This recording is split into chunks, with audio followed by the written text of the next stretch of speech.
Today, our last is Shanghai.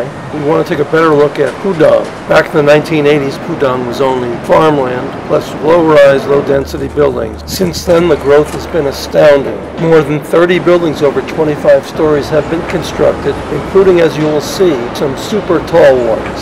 As a kid who grew up admiring and proud of the skyscrapers in New York City, I am now perhaps doubly impressed. To bring you up to date with regard to the adventure we've set out upon this morning, we boarded the subway from a station near our hotel, the Riverside Bund, and took it a couple of steps and transferred over to another line that took us under the Huangpu River and over to Pudong. Just exited a high-speed elevator onto the 88th floor of the Jin Mao Tower. The observation deck here provides a 360-degree panoramic view of not only Pudong, but the Huangpu River and the Bund District over on the west bank. The 101-story World Financial Center is currently Shanghai and China's tallest building, and the third tallest in the world.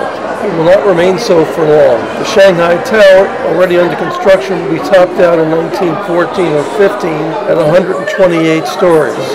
Other taller buildings are underway or planned for Shanghai and other Chinese cities. Also, Pudong is expected to continue its dramatic growth. Possibly because of its proximity to the Bund, China's official finance and trade zone has been located here. Reportedly, there are over 500 financial and insurance companies located in the zone.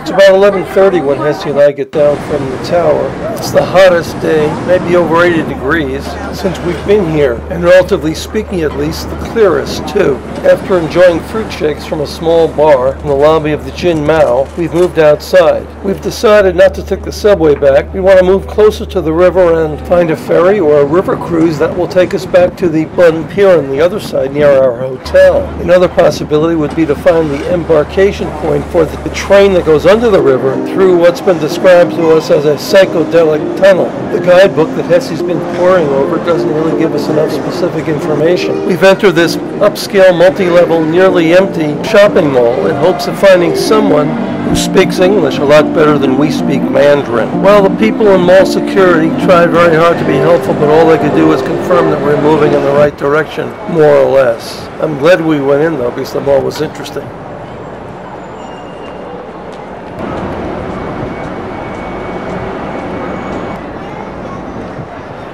We're continuing west toward the Pearl Tower and the Huangpu River, talking to people, asking them for directions, not getting much help. No, hey, they are trying. Taking pictures, not too concerned. Not yet, anyway.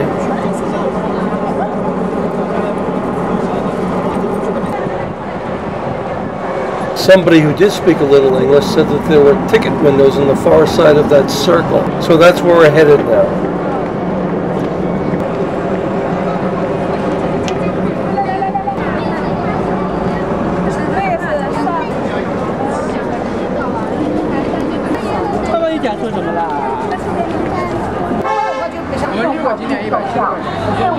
It takes us a while to realize that these ticket windows over at the far side of the circle are only for the Pearl Tower, which, though perhaps a good place to see, is not at all what we are looking for. Finally, the 13th person that we asked, 13 I've been counting, a bedraggled vendor, tells us how to get to the river cruise that will take us back to the Bund. We find that ticket window without too much trouble. It's only a few blocks away, but unfortunately, it is closed for lunch. However, we see a good-looking restaurant right next to the ticket booth and ship, so we go in for a little lunch for ourselves.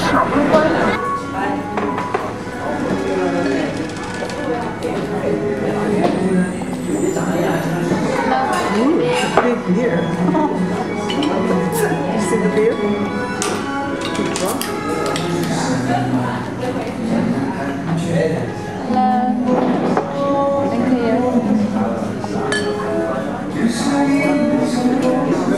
Thank you.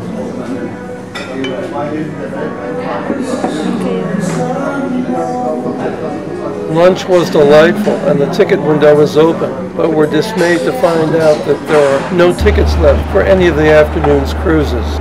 However, we are in luck. The entrance to the psychedelic tunnel under the Huangpu River is nearby, and we find it without much trouble. So here we go.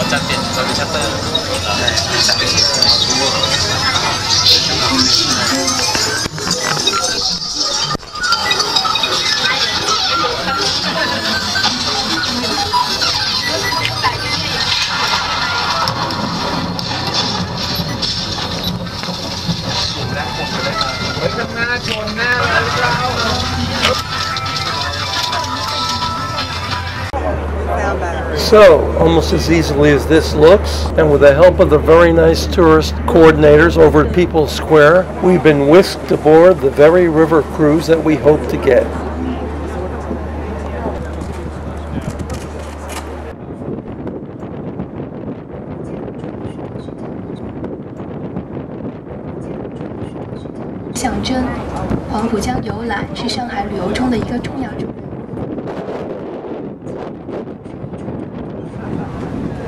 Whether it is in the daytime, it is not only the birthplace of Shanghai, but also a small piece of historic buildings in different architectural styles. 环球金融中心于2005年11月16日正式。高大厦具有现代气派，又有民族风格，堪称上海外。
在游船的右方可以看到上海的又一标志性建筑——东方明珠广播电视塔。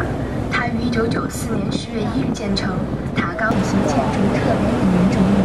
它就是上海国际会议场。The faraway Merchaki is the Shanghai International Convention Center. It's completed in August 1999. The sphere on the west has a diameter of 124 feet. The main building joins the latitude of the two spheres, representing the gateway to the world.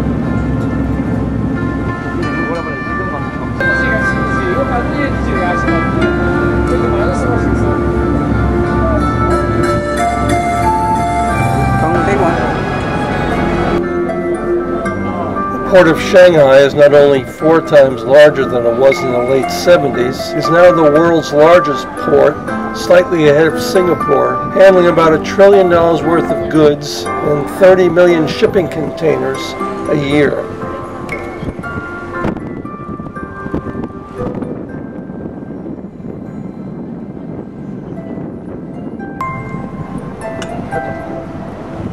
That's a narration. Excellent.